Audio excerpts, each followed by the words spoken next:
Hello dear students, स्वागत है आप सभी का आपके इस चैनल में। तो आज हम बात कर रहे हैं work integrated learning IT WA का वन शॉट वीडियो लेके आए हैं आपके लिए। तो सबसे पहले जान लेते हैं कि इसमें आपको इसके वेटेज क्या रहेंगे as per the blueprint और सिलेबस के हिसाब से देखा जाए तो work integrated learning IT WA2 में 1 मार्क्स के टोटल 7 क्वेश्चन पूछे जाएंगे। तो 7 नंबर यहाँ से आ गए। 2 मार्क्स के 1 क्वेश्चन यानी कि 2 नंबर यहाँ से आ गए, है ना। और 3 मार्क्स के 1 क्वेश्चन यानी कि 3 नंबर यहाँ से आ गए। तो 7 2 9 3 12 टोटल 9 क्वेश्चन होंगे जिसमें आपको 12 मार्क्स आपको मिल जाता है। तो काफ़ी इंपॉर्टेंट लेके बैठा हुआ है ये भी चैप्टर। तो इस चैप्टर की भी तैयारी आपको करनी चाहिए और आपका एग्जाम जैसे कि एकदम नज़दीक आ चुका है तो एक वन शॉट वीडियो लेते हैं इसके ऊपर। और सबसे पहले ये भी जान ले कि आखिर इस यूनिट 4 वर्क इंटीग्रेटेड लर्निंग में आपको क्या क्या पढ़ना है। आपको advance features of web design देखना है यहाँ पे, ठीक है, कि क्या क्या एडवांस फीचर्स होते हैं वेब डिज़ाइन के अंदर में। वो code view, add insert, snippet and page transitions क्या होते हैं, डायनामिक वेब टेम्पलेट्स क्या होता है, सर्च इंजन ऑप्टिमाइजेशन के बारे में जानेंगे, फॉर्म्स के बारे में जानेंगे, publishing web pages on website 1 and website 2 करके 2 बार से, authoring tools and CSS template, इन सब के बारे में जानेंगे और इसी सबसे क्वेश्चन पूछा जाता है एग्जाम के अंदर। तो चलिए चैप्टर शुरू करते हैं, ज़्यादा टाइम नहीं लगाते हैं। आपके सामने जैसा यूनिट 4 वर्क इंटीग्रेटेड लर्निंग का मैंने ये टॉपिक स्टार्ट कर रखा है ना। जैसा कि आप देख सकते हो chapter 4 advance features of web design यहाँ पे दिया हुआ है। तो सबसे पहला टॉपिक आता है यहाँ पे code view, add insert, snippet and page transition.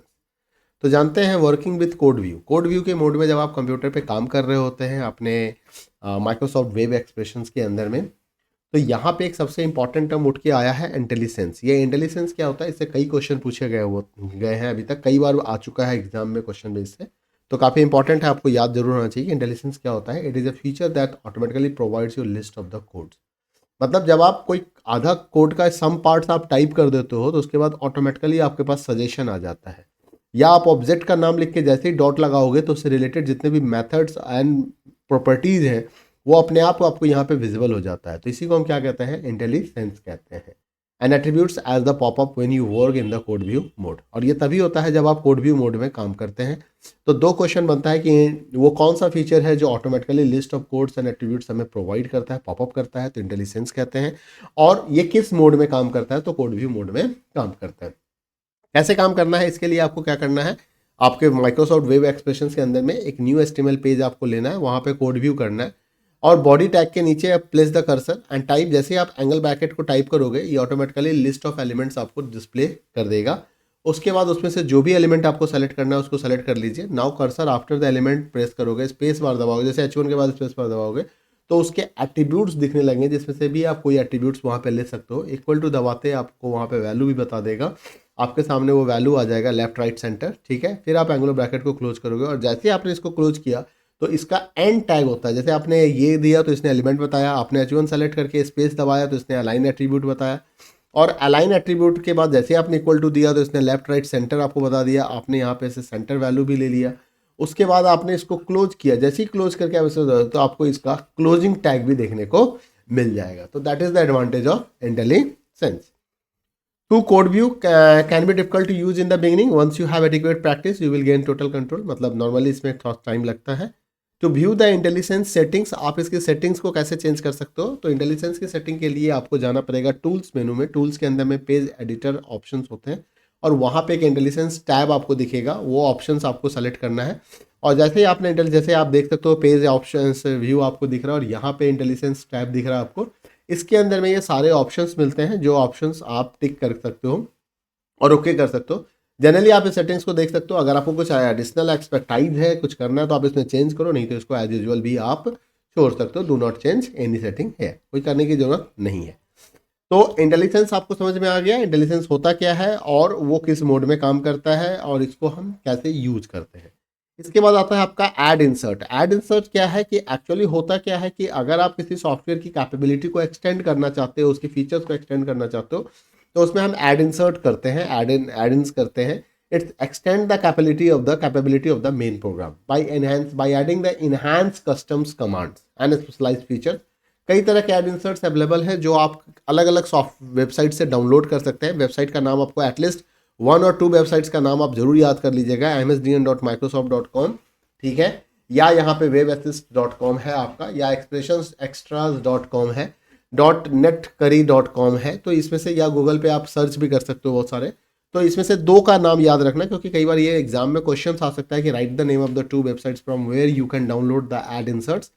आपने एक बार एड इंसर्ट्स अगर डाउनलोड कर लिया तो now how you are going to install the add insert, तो इसके लिए आपको करना पड़ेगा टूल्स मेनू में जाना होगा, फिर वहाँ पे एड इंसर्ट सेलेक्ट करना होगा और वहाँ पे एक ऑप्शन आएगा manage add insert dialog box आपके सामने। जैसे आप इस पर क्लिक करोगे तो आपके सामने manage add insert dialog box आ जाएगा and there you will get the options to select, browse कर सकते हो एड इंसर्ट, उसको ओपन कर सकते हो और सेलेक्ट यस करोगे तो वो सारा आपका एड इंसर्ट इंस्टॉल होता जाएगा। क्योंकि जब आप डाउनलोड करोगे तो आपके डाउनलोड फोल्डर में होंगे, यहाँ से आपको उसको सेलेक्ट करके इंस्टॉल करते जाना है, ठीक है। आप किसी स्पेशल प्रोसीजर के थ्रू भी इसको इंस्टॉल कर सकते हो, तो ये उसके एड इंसर्ट्स हेल्प में आपको देखने को मिलेगा। तीसरा जो इंपॉर्टेंट टॉपिक है यहाँ पे स्निपेट, इससे कई तरह के क्वेश्चंस आए हुए हैं। सबसे पहला क्वेश्चन आता है व्हाट इज स्निपेट, स्निपेट क्या होता है। तो स्निपेट का मतलब होता है pieces of programs that can B reuse by the developer. मतलब कुछ ऐसे कोड आपने डेवलप किए हैं जो आपने पहले से बना के रख लिया है, इसको एक नाम दे दिया, अब इस कोड को अगर मान लो मुझे यहाँ इस प्रोग्राम में जरूरत है तो मैं इस कोड को दोबारा लिखूंगा नहीं, मैं इस स्निपेट को डायरेक्ट यूज कर लूंगा, ठीक है।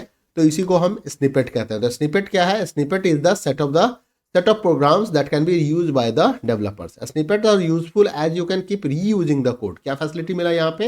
रीयूजिंग ऑफ कोड मिल गया। एंड मतलब एक ही चीज को आपने एक बार क्रिएट किया और multiple times multiple web pages में और वेबसाइट्स में आप उसको यूज कर सकते हो और it is going to save your amount of time and efforts को आपको सेव कर देता है।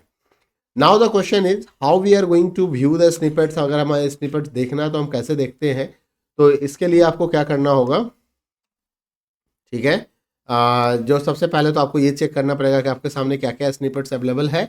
तो इसको इंसर्ट करने के लिए आपको पैनल्स में जाना होगा। पैनल्स के अंदर में आपको ऑप्शंस लेना होगा स्निपेट। कौन सा ऑप्शन लेना होगा पैनल के अंदर में? स्निपेट नाम का ऑप्शंस लेना होगा।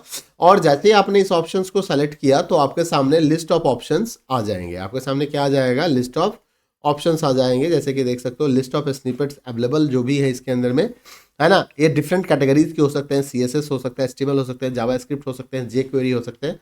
तो कोई भी स्निपेट्स आप यहाँ पे चूज कर सकते हो, ठीक है। जैसे कि आप देख सकते हो इस विंडो में भी दिखाया गया है कि स्निपेट्स का ऑप्शंस आ रहा है यहाँ पे, और यहाँ पे आपको लिस्ट ऑफ स्निपेट्स देखने को मिल रहा है। अगर आप स्निपेट्स को इंसर्ट करना चाहते हैं कि how you are going to the insert, तो इंसर्ट स्निपेट करने के लिए आपको क्या करना है? First you have to create a new page, then where you want to insert the snippets first put your cursor there, then go on the view page code, and code के अंदर में जो भी स्निपेट है वो आपको available मिलेंगे, है ना। Snippet can be inserted only in split और कोड व्यू। अब ये भी ध्यान रखना है कि स्निपेट कहाँ यूज हो सकता है, तो स्प्लिट और कोड व्यू में ही हो सकता है। यहाँ पे जब कोड के अंदर जाएंगे तो आप HTML फोल्डर को एक्सपेंड करो, उसके अंदर में हाइपरलिंक फोल्डर मिलेंगे, डबल क्लिक करना है जिस भी स्निपेट्स को, जैसे कि add to favourite, notice the code. ये आप ऑटोमेटिकली क्या होगा कि आपके वेब पेज में जैसे ही आपने उस पर डबल क्लिक किया तो वो कोड आपके साइट्स पे आपके पेज में ऐड हो जाएगा। उसके बाद आप सेव एंड प्रीव्यू कर सकते हैं, F12 दबा के ब्राउजर देख सकते हो। फिर आप माइक्रोसॉफ्ट एक्सप्रेशन वेब के अंदर में उसके सोर्स कोड को भी देख सकते हो। MEUW का मतलब होता है माइक्रोसॉफ्ट एक्सप्रेशन वेब। अब देखो ये सॉफ्टवेयर अब अवेलेबल नहीं है माइक्रोसॉफ्ट का, आउटडेटेड हो चुका है, ये खत्म हो चुका है, but because it's in your syllabus तो आपको तो पढ़ना ही पड़ेगा। नेक्स्ट हम बात करते हैं PSD। PSD क्या होता है? एडोब फोटोशॉप डॉक्यूमेंट्स कहते हैं इसको। PSD का मतलब हो गया फोटोशॉप डॉक्यूमेंट, ठीक है। तो PSD टेम्पलेट क्या होता है? एक्चुअली क्या होता है कि जब आप अपने पेज को, वेब पेज को इंटरेक्टिव और अट्रैक्टिव बनाना चाहते हो, अट्रैक्टिव कह सकते हो, तो बहुत सारा डिजाइन हम HTML में नहीं कर सकते, तो हम क्या करते हैं उसको फोटोशॉप में डिजाइन करते हैं और उसी डिजाइन को हम डायरेक्ट वेब पेज में यूज कर लेते हैं। जैसे मेनू का डिजाइन डिसाइड करना, कोई और ऑप्शन है उसके डिजाइन को डिसाइड करना, तो ये सारा काम PSD के थ्रू होता है। तो आपको कई सारे पेज ऐसे बनाने पड़ेंगे जो आपको अट्रैक्टिव और सिंपल भी रखने हैं। तो इसके लिए क्या होता है कि भाई अपने कंटेंट को आप शोकेसिंग करना चाहते हो ताकि विजिटर आए तो उसको अट्रैक्ट करे और वो उससे फिर बार बार उस डिज़ाइन को देख के प्लीजेंट फील करे, है ना। उसके विजिट को रिपीट करने के लिए, इंकरेज करने के लिए हमें PSD टेम्पलेट की जरूरत होती है। जब वेब डिज़ाइन की बात आती है तो इसको बैलेंस करने के लिए हमें कुछ विजुअल डिज़ाइन बनाने होते हैं और कुछ कोड हमें यूज करने होते हैं। अब सिंपल वेब डिजाइन तो हम HTML के थ्रू कर सकते हैं। अगर मान लो आपको सिर्फ वेब डिजाइन करना है तो आप HTML में कर सकते हो, कोडिंग की बात करें। लेकिन अब अच्छा डिजाइन बनाने के लिए, सिर्फ कोडिंग के लिए तो HTML है, लेकिन अच्छा डिजाइन बनाने के लिए हमें क्या करना होता है? एडोब फोटोशॉप यूज करना होता है और फिर उसको इंटीग्रेट करना होता है अपने वेबसाइट्स पे एडिशनल फंक्शनलिटी के लिए, जैसे टेक्स्ट, कंटेंट, फॉर्म्स, इस सारी चीजों के लिए। तो आप अगर कुछ स्क्रीन डिजाइन कर लिए, फोटो बना लिए हो, तो उसको आप एज ए यूज कर सकते हो। अब यहाँ पे you are having the some Photoshop templates available है। इसका नाम जरूर याद रखिएगा, psdtemplates.com और freepik.com। यहाँ से आपको फ्री psd टेम्पलेट मिल जाएगा, तो ऐसे यहाँ से डाउनलोड कर सकते हो, इसको इंस्टॉल कर सकते हो और फिर आप उसको चेक कर सकते हो। नाउ द क्वेश्चन इज कि how you are going to link the psd and म्यू, मतलब माइक्रोसॉफ्ट एक्सप्रेशन वेब में आप psd को कैसे लिंक करोगे। तो there is a special feature that can be use for the updating an image whenever the original psd Photoshop image is modified. मतलब यहाँ पे क्या होता है लिंकिंग का, अभी आपको फायदा क्या मिलेगा कि आप अगर ओरिजिनल इमेज, मान लो आपने इमेज को इंसर्ट कर दिया इस जगह पे, अब आपके ओरिजिनल इमेज में चेंज हो जाए तो ये भी ऑटोमेटिकली चेंज होना चाहिए। तो ये पॉसिबल है लिंकिंग के थ्रू। तो कैसे काम करेगा, इसके लिए सबसे पहले .psd यानी कि psd फाइल को इंपोर्ट करना पड़ेगा। एक नया वेब पेज लो, फाइल को सेव कर दो psd.html, फिर फाइल में जाओ, इंपोर्ट मेनू में जाओ, वहां से एडोब फोटोशॉप ऑप्शन सेलेक्ट करो, ब्राउज करो, है ना, और फाइल को सेलेक्ट करके ओपन पे क्लिक कर दो। ये जो फाइल है, जब आप इस पे क्लिक करोगे तो आपके सामने adobe Photoshop file dialog box आपके सामने अपीयर हो जाएगा, कुछ इस तरीके का स्क्रीन जो आपके सामने अवेलेबल है। अब यहाँ पे क्या करना है, आपको लेयर डिसाइड करना है। यू वांट टू इंपोर्ट कौन सा लेयर, उस फोटोशॉप फाइल से कौन सा लेयर आप इंपोर्ट करना चाहते हो, ठीक है। उसके बाद कंपैटिबिलिटी इमेज को चेक करना है राइट बटन में और ओके पे क्लिक कर देना है। इससे क्या होगा कि इमेज आपके साइट्स पे इंक्लूड हो जाएगा। सेव कर दीजिए, जब आपके सामने मैसेज आ जाए राइट क्लिक इमेज पे करो और नोटिस करना उसमें आपको एडोब फोटोशॉप का ऑप्शंस भी, जब आप इमेज पे राइट क्लिक करोगे तो आपको ये ऑप्शन भी दिखेगा और यहाँ पे एक ऑप्शन आता है अपडेट फ्रॉम सोर्स। तो ये अपडेट फ्रॉम सोर्स का आपको क्या फायदा मिलेगा कि नाउ जब ओरिजिनल इमेज को आप अपडेट करोगे तो ऑटोमेटिकली वो भी इंफॉर्मेशन हमारा जो साइट्स के ऊपर था वो भी हमारा अपडेट हो जाता है। और ये ऐसा इसलिए होता है, आखिर एक क्वेश्चन ये भी आ सकता है कि व्हाई, ऐसा क्यों होता है। तो ऐसा इसलिए होता है कि माइक्रोसॉफ्ट एक्सप्रेशन बेस जो है वो उनके बीच में एक लिंक मेंटेन कर लेता है इमेज में और ओरिजिनल सोर्स में। तो ये फीचर्स जो होता है, जो वेब डेवलपर जो यूज करते हैं, वेब डिजाइनर्स दोनों के लिए होता है ना, useful for both web developer जो कोड लिख रहा है, वेब डिजाइनर जो डिजाइन साइट्स को डिजाइन करता है। दो तरह के पोस्ट होते हैं, एक डेवलपर होता है, डिजाइनर होता है। डेवलपर में एक्चुअल कोडिंग पे काम करता है, डिजाइनर एक्चुअली लेआउट डिजाइन करता है, स्क्रीन डिजाइन करता है, इमेज का जितने भी यूज होने हैं वो सारा वही चीज डिसाइड कर रहा होता है, ठीक है। तो नाउ यू अंडरस्टैंड कि हम कैसे उसको यूज करेंगे, पीएचडी टेम्पलेट को लिंक कैसे करेंगे माइक्रोसॉफ्ट एक्सप्रेशन वेब में। नेक्स्ट आता है आपका पेज ट्रांजिशन। जैसे देखो, आप सभी लोगों ने अगर माइक्रोसॉफ्ट पावर पॉइंट में या प्रेजेंटेशन सॉफ्टवेयर में काम किया होगा तो आपने नोटिस किया होगा कि एक स्लाइड से जब हम दूसरे स्लाइड पे मूव करते हैं, one slide to another slide, ये स्लाइड 1 है और ये स्लाइड 2 है, तो ये स्लाइड जब जा रहा होता है और ये स्लाइड जब आ रहा होता है तो इसके जाने का स्टाइल और इसके आने का स्टाइल कुछ अलग होता है। ये जब जा रहा है तो कुछ अलग तरीके से जा रहा है, या आ रहा है तो अलग तरीके से। तो ये जो इनके बीच में जो आपको इम्पैक्ट या इफेक्ट दिखाई देता है, इसे हम ट्रांजिशन कहते हैं। क्या कहेंगे, ट्रांजिशन। अब ये ट्रांजिशन क्या है, बिटवीन टू स्लाइड्स के बीच में, एक स्लाइड से दूसरे स्लाइड पे आने के बीच में, मतलब ये चेंजेस का जो फेज होता है, इस फेज में एक एनिमेशन आ जाता है, एक इफेक्ट आ जाता है। तो the same thing we can apply on the web page also. तो उससे क्या होगा, वेब पेज जो होगा वो स्पेशली अपीयर्स होगा, तो जो विजिटर्स होंगे वो आपके अट्रैक्ट हो जाते हैं आपके पेज से। अब आता है कि भाई ये ट्रांजिशन ऐड कैसे होगा। तो सबसे पहले एक न्यू पेज लो, इसको सेव कर लो ट्रांस, फिर क्या करो, फॉर्मेट में जाओ और पेज ट्रांजिशन। फॉर्मेट मेनू के अंदर में कौन सा ऑप्शन लिया, पेज ट्रांजिशन। जैसे ही आपने पेज ट्रांजिशन लिया, आपके सामने पेज ट्रांजिशन डायलॉग बॉक्स आ जाता है। अब इस पेज ट्रांजिशन डायलॉग बॉक्स के अंदर में जैसा कि आप देख सकते हो कि we are having several option, page enter, page out, है ना, ड्यूरेशन इन सेकेंड्स भी आप बता सकते हो। उसके बाद ट्रांजिशन इफेक्ट दिया हुआ है बहुत सारा, तो इसमें से कोई भी इफेक्ट आप सेलेक्ट कर सकते हो। अगर आप ध्यान से इसके नाम को देखोगे तो ये सारा इफेक्ट आपने माइक्रोसॉफ्ट पावर पॉइंट में या प्रेजेंटेशन सॉफ्टवेयर में भी देखा होगा, बिल्कुल सेम नाम का इफेक्ट आपको देखने को मिल जाता है। तो you need to select an event to which the effect should be applied, select the side enter, मतलब ये इवेंट हो गया कि भाई कब हमारा ट्रांजिशन होगा। तो मान लो हमने साइड एंटर कर लिया इवेंट ड्रॉप डाउन से, और यहाँ से हमने सर्कल सेलेक्ट कर लिया ट्रांजिशन इफेक्ट्स में, और ड्यूरेशन हमने डिसाइड कर दिया 5 सेकंड, ओके कर दो। अब इसको आप रिव्यू करोगे तो आप क्या देखोगे कि एक पेज से दूसरे पेज पे जब जा रहा था तो एक ट्रांजिशन हो रहा है। अब यहाँ पे क्या है, एक लिमिटेशन है पेज ट्रांजिशंस का, और वो ये कह रहा है कि ये सिर्फ इंटरनेट एक्सप्लोरर 5.5 और अबव में काम करेगा, मतलब सारे वेब ब्राउजर में ये काम नहीं करता है। तो इस चीज़ को भी आपको ख्याल में रखना है। ये असाइनमेंट्स का मैंने वीडियो डाला हुआ है, नहीं तो अभी मैं डाल दूंगा इसका भी, एक्सरसाइज का, और ये सारे क्वेश्चंस आपके लिए इंपॉर्टेंट होते हैं, तो इसको जरूर सॉल्व कीजिएगा, ठीक है। अगर नहीं कर पाइएगा तो वीडियो में सॉल्यूशन मिलेगा, तो आप वहाँ से भी इसे चेक कर सकते हैं, ठीक है। वो वीडियो शायद मैंने डाला हुआ है, मैं आपको एक बार दिखा देता हूँ कि वीडियो है या नहीं है वहाँ पे। कौन कौन सा मैंने क्वेश्चन आंसर एनसीईआरटी बुक के वो सारे क्वेश्चंस के आंसर मैंने डालने की कोशिश की हैं। मुझे ध्यान है कि चैप्टर 3 जावा स्क्रिप्ट का भी मैंने नहीं डाला है, वो भी मैं डाल दूंगा आजकल में उसको भी, ठीक है। बट बाकी चैप्टर्स के डाले हुए हैं और वो आपको खुद से पढ़ना है, वहाँ पे ऑडियो नहीं है, मैंने आवाज़ नहीं डाला, मेरी तबीयत कुछ ठीक नहीं चल रही है इस चक्कर में, है ना। अभी भी मुझे कफ एंड कोल्ड हो रखा है तो मैं बोल नहीं पा रहा हूँ ठीक से, बट क्योंकि आपका एग्जाम नज़दीक आ रहा है तो हाँ, चैप्टर 2 और चैप्टर 1 का एनसीईआरटी बुक का सॉल्यूशन यहाँ पे डाल दिया गया है, तो आप इसको जरूर देख लीजिएगा, ठीक है। ये आपके काम का चीज़ है, ओके। चलो आगे बढ़ते हैं टॉपिक पे। अब आता है DWT। DWT क्या है? इसको शॉर्ट फॉर्म में डायनामिक वेब टेम्पलेट्स कहते हैं। फुल फॉर्म याद रखिएगा, अक्सर क्वेश्चन यहाँ से लिया गया है, तो ये आपको ध्यान में रखना है। अब टेम्पलेट क्या होता है? Template actually pre design format होता है, कुछ पहले से बना हुआ डिजाइन होता है जो हम यूज कर सकते हैं। यहाँ पे टेम्पलेट का क्या मतलब है?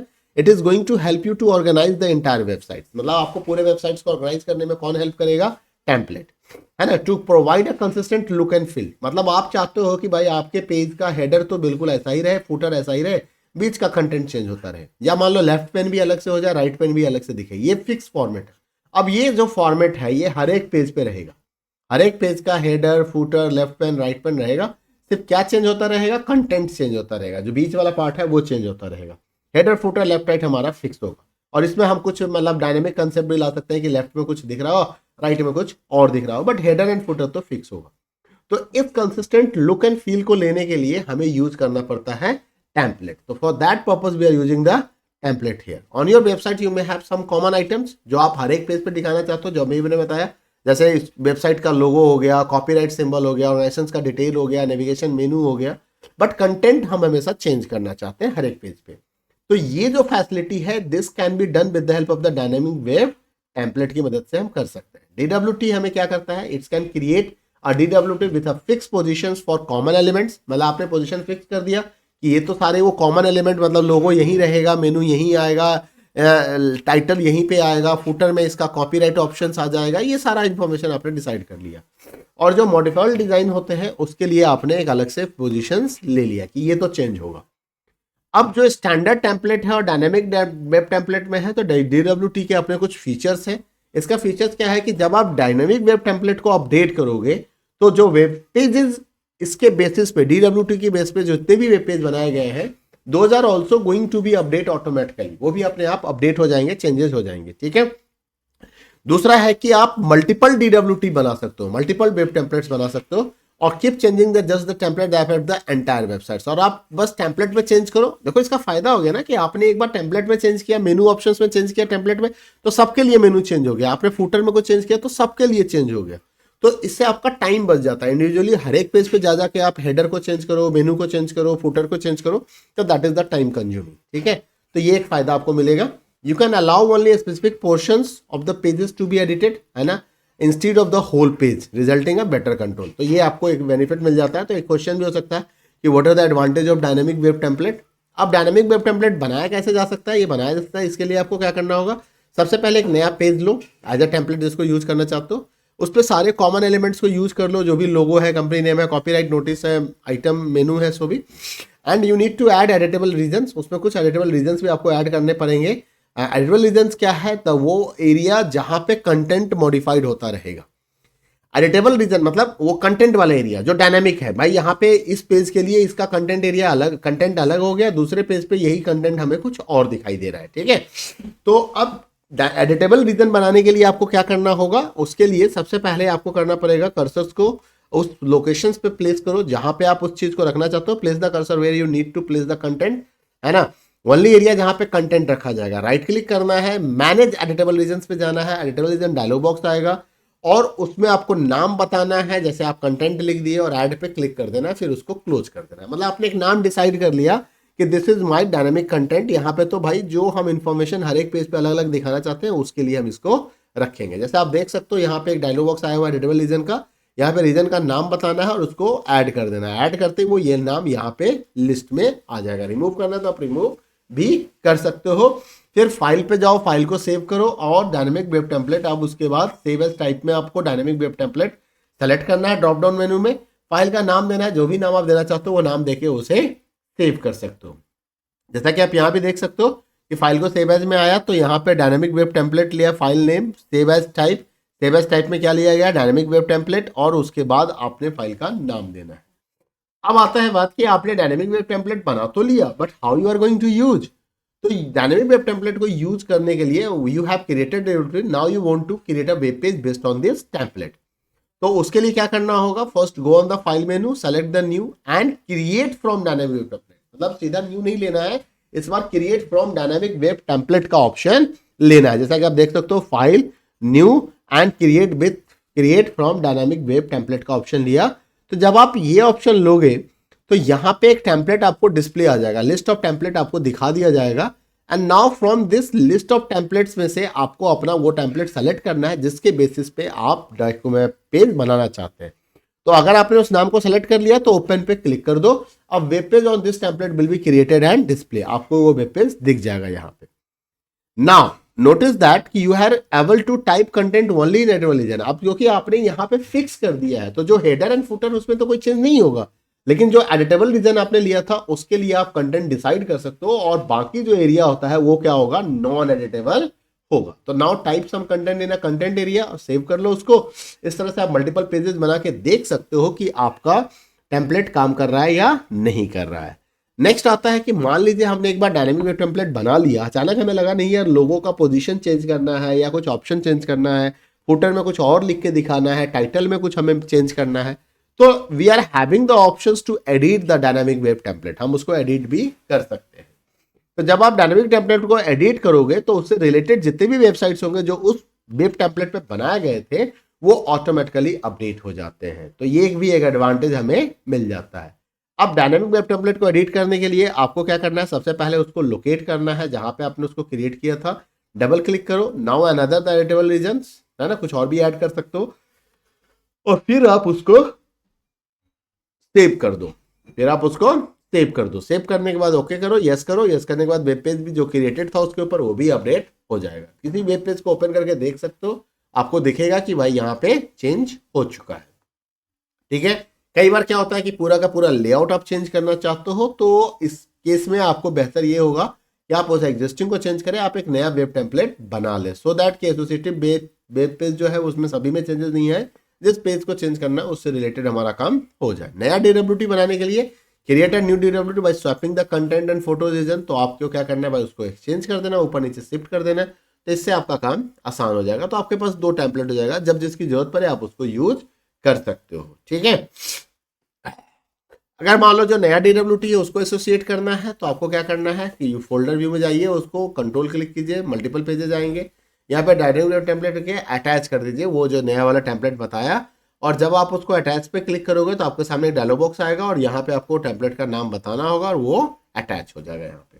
ठीक है, तो डायनेमिक टेम्पलेट का यूज समझ में आ गया आपको ऑन एन एवरेज। अगर आप रिमूव करना चाहते हो तो वो भी कर सकते हो, व्हेन यू आपको लगता है कि भाई उसको नहीं यूज करना है, हटाना है, तो आप उसको डिटैच कर सकते हो, उसके लिंक को क्या कर सकते हो, डिटैच कर सकते हो फ्रॉम वन पेज और ऑल पेजेस। आपके पास दोनों ऑप्शन होगा, एक ही पेज से हटाना है, सभी से हटाना है।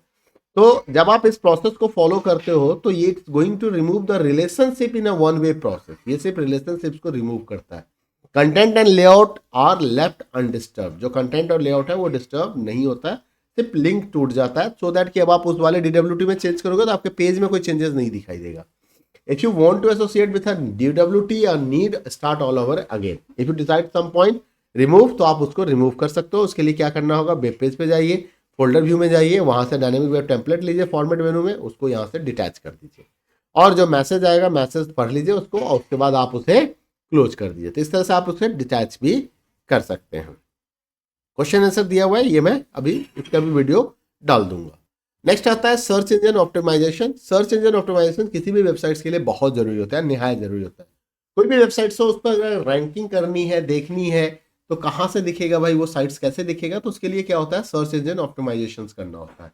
It is going to effect the, जो SEO होता है वो क्या करता है कि वेबसाइट विजिबिलिटी, जब आप गूगल करते हो, सर्च करते हो, और जो उसकी रैंकिंग होती है सर्च रिजल्ट में वो चेंज हो जाता है इसके कारण। तो search engine searches the content of A web page और एक इंडेक्स बना लेता है और इसी के अकॉर्डिंग रिजल्ट हमें दिखाता है। एज ए वेब डेवलपर आपको ये सोचना समझना पड़ेगा कि सर्च इंजन काम कैसे करता है और कैसे आप अपने साइट की रैंकिंग बढ़ा सकते हो।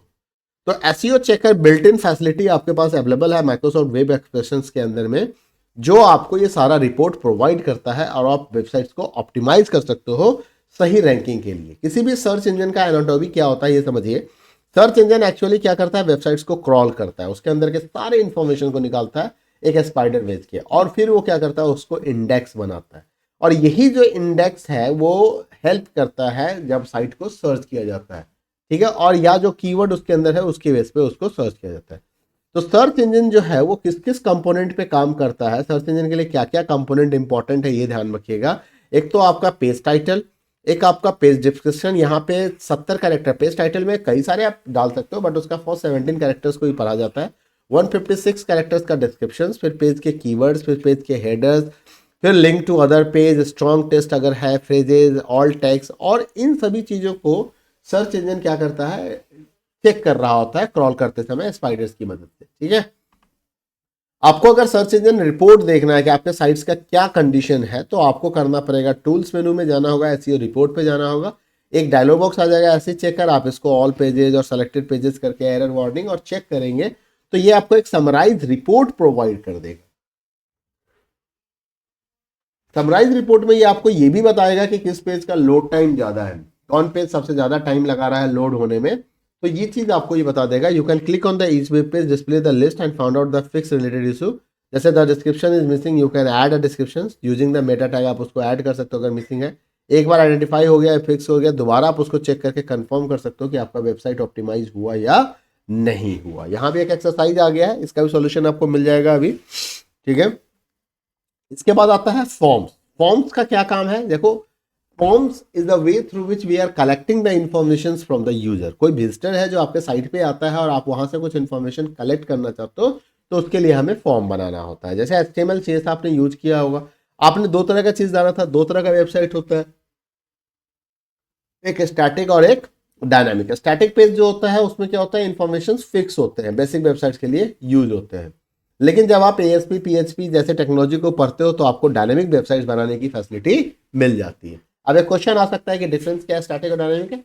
डायनेमिक वेबसाइट्स हमें यह फैसिलिटी देती है विजिटर्स को कि आप इंफॉर्मेशन को सर्च और लोकेट कर सकते हो, है ना, सबमिट इंफॉर्मेशन कर सकते हो एक्स्ट्रा, तो आप फीडबैक दे सकते हो, तो ये सारे फैसिलिटी आपको यहाँ पे मिल जाएगी। एडवांस फॉर्म का मतलब क्या हो गया, a form fully functional form using the Microsoft expression web. जो भी फॉर्म के अंदर में इंफॉर्मेशन फिल किया जाएगा वो इंफॉर्मेशन कहीं ना कहीं किसी डेटाबेस के अंदर में जाएगा या किसी खास ईमेल एड्रेस पे भेजा जाएगा।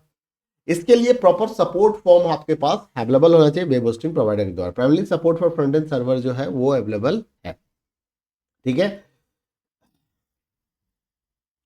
वेब सर्वर क्या होता है, अभी कौन सा वर्जन हम यूज कर रहे हैं, CS3 वर्जन और HTML का 5th वर्जन हम यूज कर रहे हैं। वेब सर्वर किसे कहते हैं, वेब सर्वर एक कंप्यूटर है जहां पे वेब सर्वर सॉफ्टवेयर को इंस्टॉल किया जाता है, उस ऑपरेटिंग सिस्टम इंस्टॉल किया जाता है जो आपको सर्विस प्रोवाइड करता है। जब भी एज ए क्लाइंट आपको रिक्वेस्ट डालते हो, कोई इन्फॉर्मेशन इंटरनेट पर ढूंढते हो, तो वो इन्फॉर्मेशन जो आपको प्रोवाइड किया गया वो वेब सर्वर के थ्रू प्रोवाइड किया, और वो साइट जो होता है वो वेब सर्वर पे होस्टेड होता है, ठीक है। विंडोज के पास भी अपना वेब सर्वर सॉफ्टवेयर है जिसे हम IIS कहते हैं, इंटरनेट इंफॉर्मेशन सर्विसेज के नाम से जानते हैं, जो क्लाइंट और सर्वर ऑपरेटिंग सिस्टम के नाम से जाना जाता है। ये built in client operating system है, जैसे विंडोज XP, विस्टा 7, तो ये सफिशियंट होता है कभी भी ऐसे छोटे कम विजिटर्स के लिए, फ्यू विजिटर्स के लिए। लेकिन अगर आपको और एडवांस यूज करना है तो आपको दूसरे सॉफ्टवेयर के साथ जाना पड़ेगा।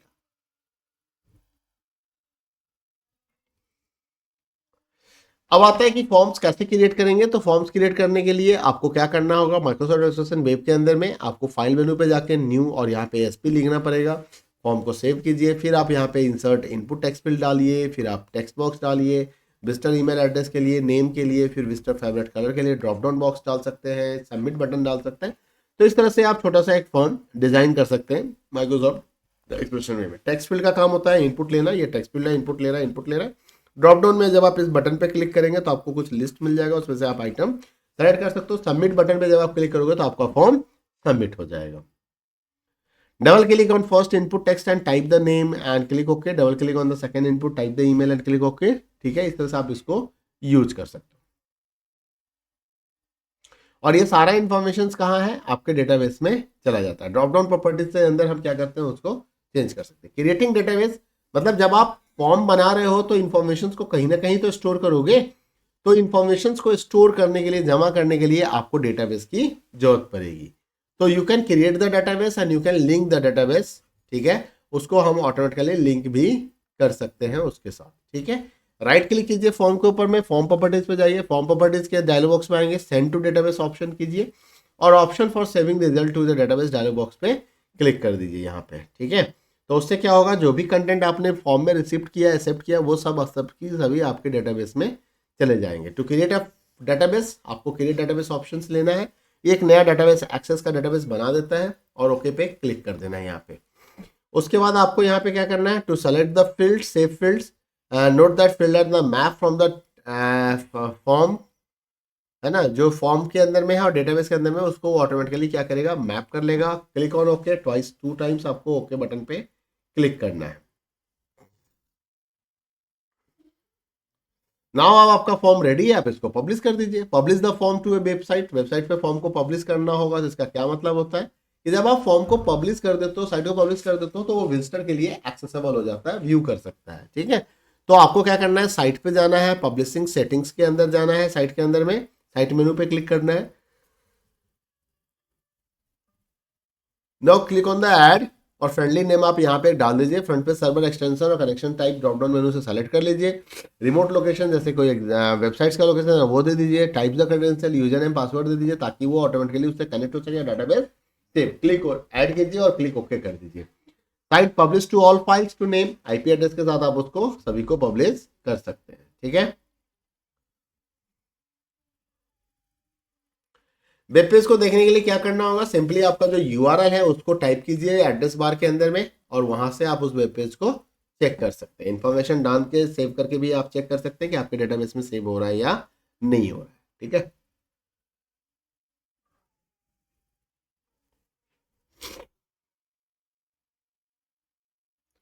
नेक्स्ट आता है पब्लिशिंग वेब पेज और वेबसाइट्स 1, ठीक है। आखिरी टॉपिक की तरफ बढ़ रहे हैं। तो पब्लिशिंग के लिए बिफोर ये पब्लिश अ वेबसाइट्स, आपको कुछ वेबसाइट्स को वेरीफाई भी करना पड़ता है। ऐसा नहीं है कि आप गलत चीज पब्लिश कर दें और बाद में आपको उसके लिए शर्मिंदगी महसूस करनी पड़े। तो इससे बचने के लिए आपको क्या करना होगा, साइट्स को प्रॉपर चेक करना पड़ेगा।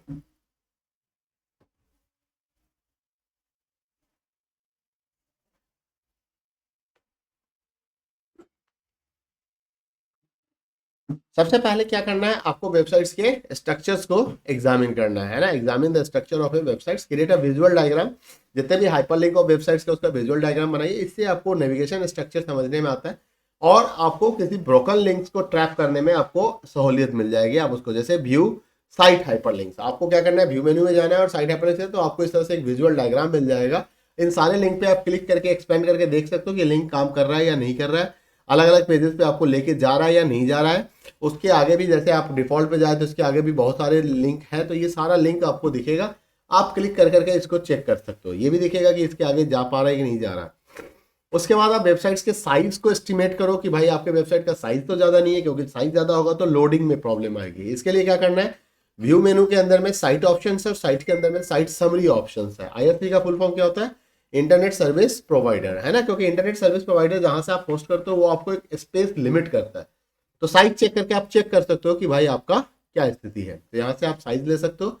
Result display the below, look at the this है, it is going to show the name, count, size and description. सारा चीज आपको ये यहाँ पे दिखा देगा जब आप साइट समरी चेक करोगे। स्लो पेजेस को रिमूव करना है। अब स्लो पेज किसको कहते हैं भाई, तो जैसे वो आइटम्स है जो पेज को स्लो डाउन कर रहा है, जैसे कई बार बहुत ज्यादा इमेज डाल दिया, वीडियो डाल दिया, तो साइट आपका स्लो हो जाएगा। तो यहाँ पे साइट्स के अंदर जाना है, प्रॉब्लम्स में जाना है, साइट मेनू में प्रॉब्लम्स, और प्रॉब्लम्स के अंदर में स्लो पेजेस को देखना है। जब आप स्लो पेजेस को देखोगे तो आपको एक लिस्ट प्रोवाइड करेगा। जैसे आप देख सकते हो व्यू मेनू के अंदर में आए, व्यू के अंदर साइट, साइट के अंदर प्रॉब्लम्स एंड प्रॉब्लम्स के अंदर में स्लो पेज।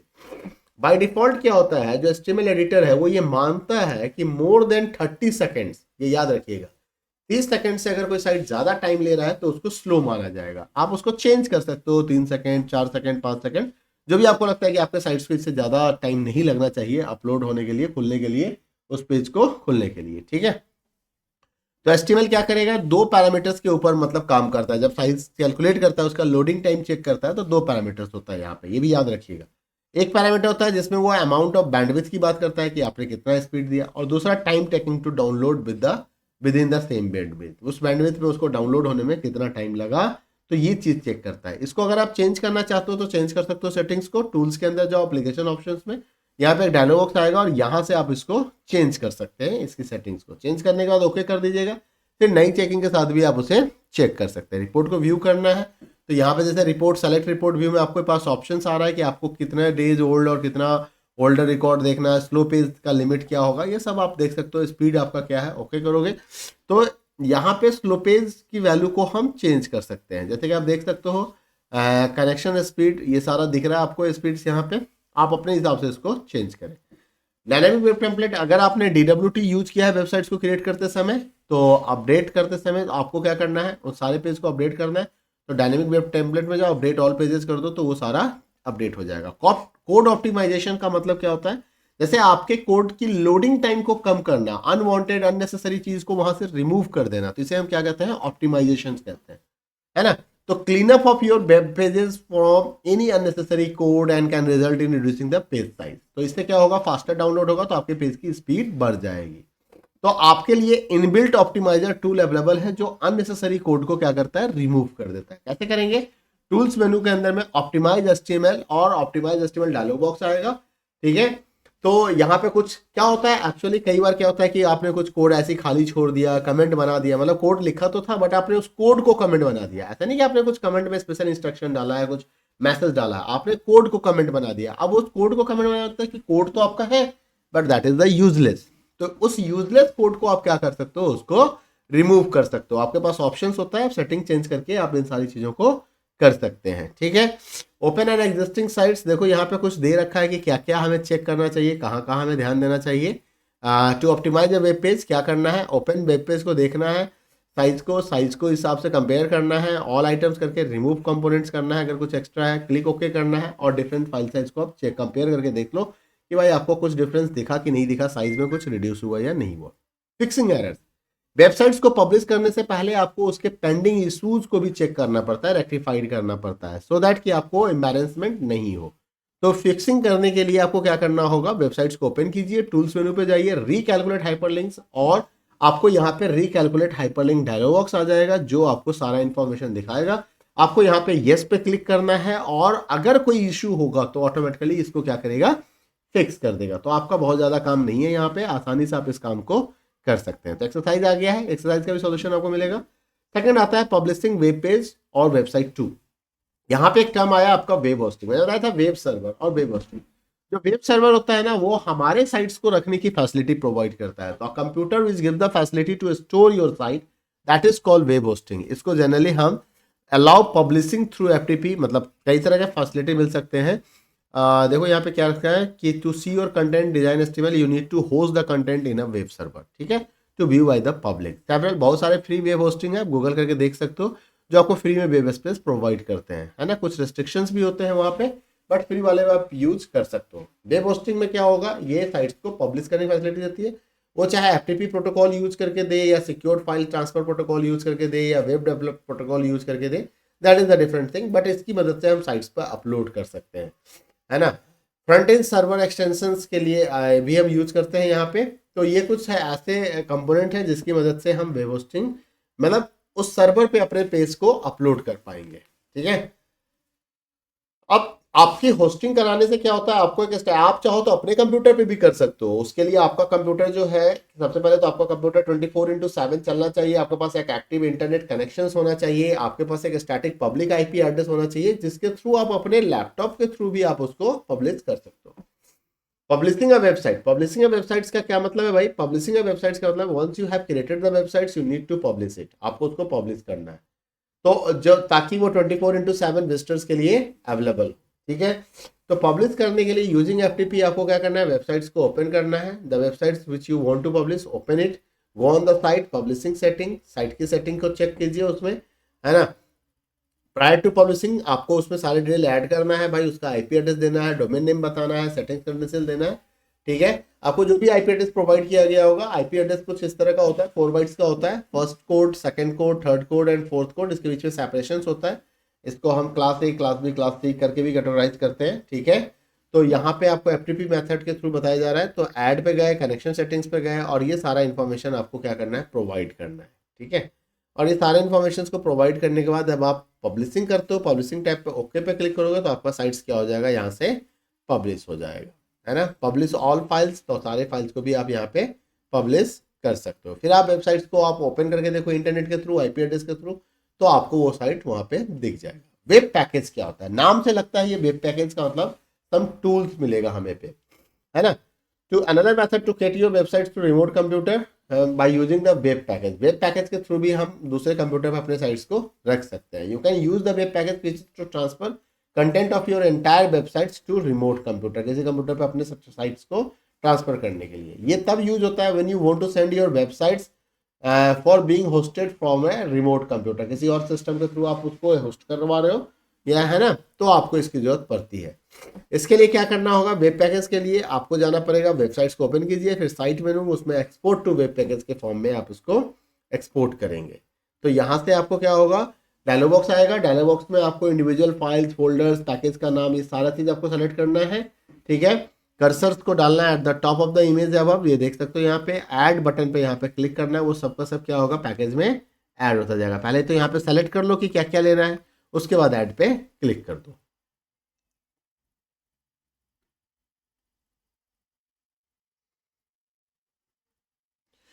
ठीक है, कुछ अगर आपके you can enter the company name, author suitable for this, कुछ एक्सटर्नल डिपेंडेंसीज जैसे लिस्ट ऑफ एक्सटर्नल रिसोर्सेज अगर वेबसाइट्स के लिए है तो वो भी आप यहाँ पे बता सकते हैं। वेब पैकेज को एक नाम दीजिए, डिस्क्रिप्शन बताइए, ऑथर का नाम बताइए, ओके पे क्लिक कीजिए।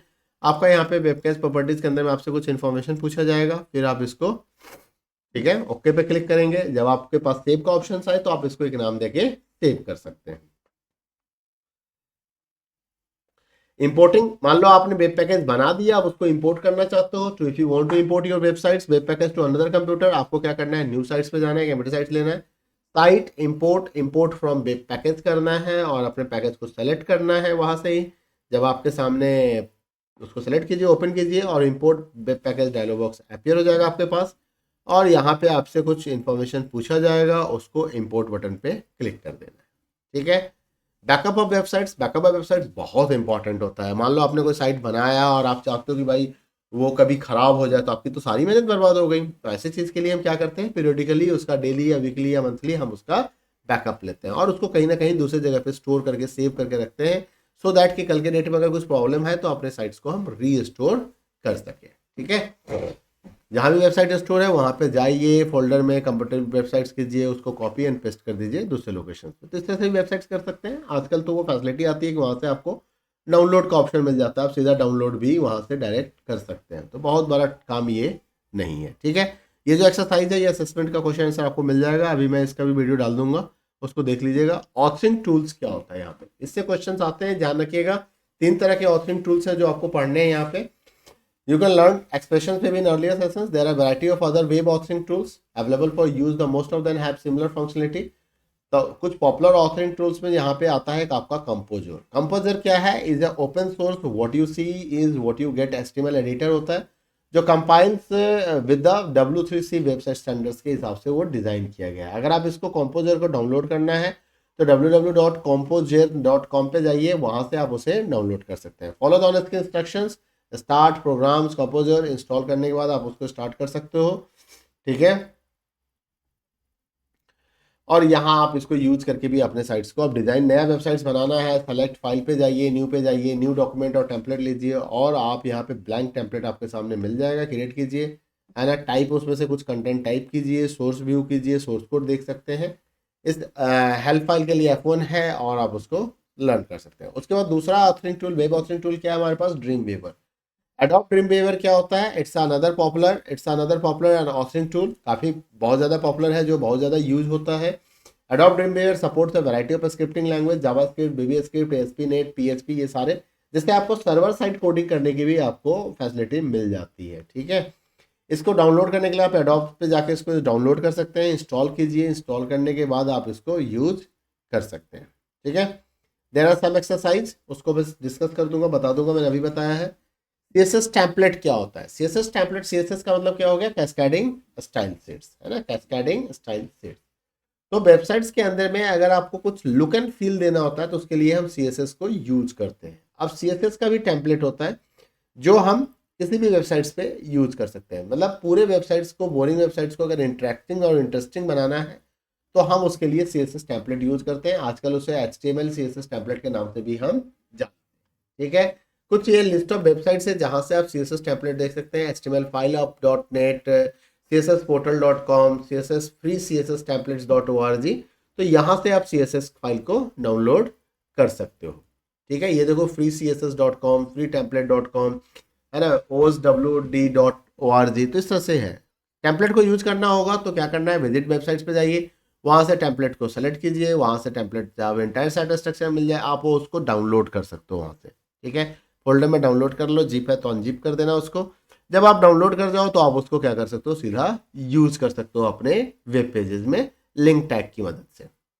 टेम्पलेट को आप कस्टमाइज भी कर सकते हो, अगर आपको पता है तो उसको सिंपल टेक्स्ट एडिटर में खोलो और वहां से जाके आप उसमें कोई भी चेंजेस करना चाहो तो आप उसको चेंज कर सकते हो। ठीक है, न्यूज साइट्स पे जाइए, copy all the files from template folder और paste within the HTML editor में कॉपी कीजिए, होम पेज ओपन कीजिए और यहां से आप उसे चेक कर सकते हैं।